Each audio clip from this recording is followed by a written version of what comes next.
The recent announcement by Donald Trump's administration, which has ignited controversy across political lines, has been sharply criticized as a blinking red light for the MAGA movement, a warning sign of political desperation dressed up as revelation. On Monday, Attorney General Pam Bondi declared that the Department of Justice would release information pertaining to former FBI Director James Comey's investigation into Hillary Clinton's emails, a move that conspicuously follows last week's revelation from Director of National Intelligence Tulsi Gabbard, who alleged that President Obama and Hillary Clinton conspired to prevent Trump's victory in the 2016 election. These developments appear less about delivering justice and more about reigniting old narratives for political gain.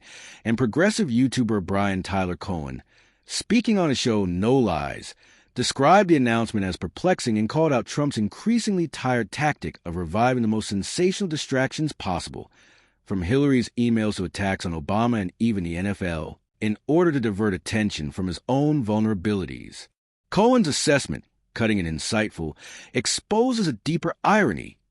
Trump's attempts at manipulation are no longer aimed at the political opposition, but rather at his own base. The Democrats, Cohen argues, are no longer the primary audience of Trump's antics because they already see through the smokescreen. Instead, it is a Republican faithful whom Trump seeks to mislead, believing, perhaps rightly, that they will still buy into his narrative. This, according to Cohen, is the ultimate insult to MAGA supporters. They are the ones being played. Trump's behavior isn't just desperate. It's disdainful of the very people who have stood by him. And rather than leading them forward, he is using them as pawns in a personal game of damage control. This maneuver comes as Trump attempts to distance himself from the growing scandal surrounding his connections to Jeffrey Epstein. But rather than winning back public confidence, it seems to be fracturing the base that once rallied behind him with blind loyalty. The Epstein matter, laden with serious implications, seems to have prompted Trump's inner circle to throw every available distraction into the political arena in hopes of derailing public attention. Yet each move exposes the administration's increasing volatility. The MAGA brand, once rooted in anti-establishment defiance, now finds itself tethered to a leader whose strategy hinges on manipulation and misdirection, even if it means publicly underestimating the intelligence of his own supporters. There is a grim irony in this reversal.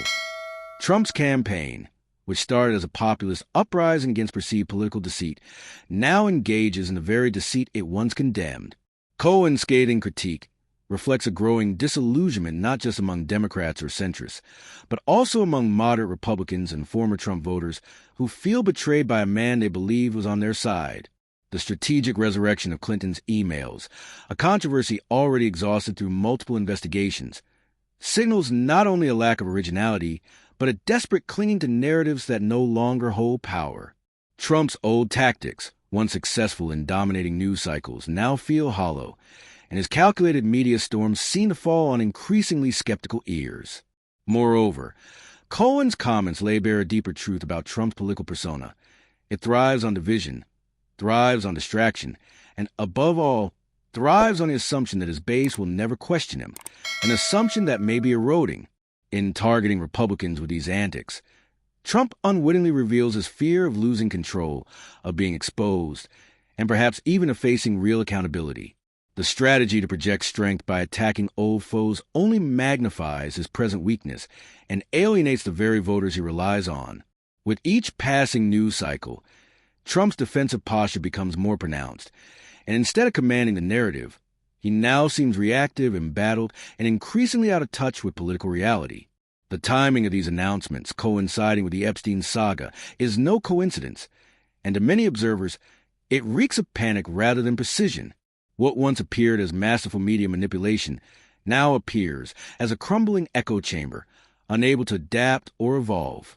As this drama unfolds, Trump's legacy risks being remembered not for its populist promise, but for its authoritarian tendencies and its reliance on deceit. Whether or not the MAGA movement survives this phase remains to be seen. But if it does, it will need to reckon with the uncomfortable truth that its leader may have been its greatest liability. In the end, Cohen's biting commentary underscores a fundamental shift in the political winds. The era of blind loyalty may be waning, and Trump's most fervent supporters may soon find themselves at crossroads, forced to choose between a movement they believed in and the man who now uses that belief for his own survival,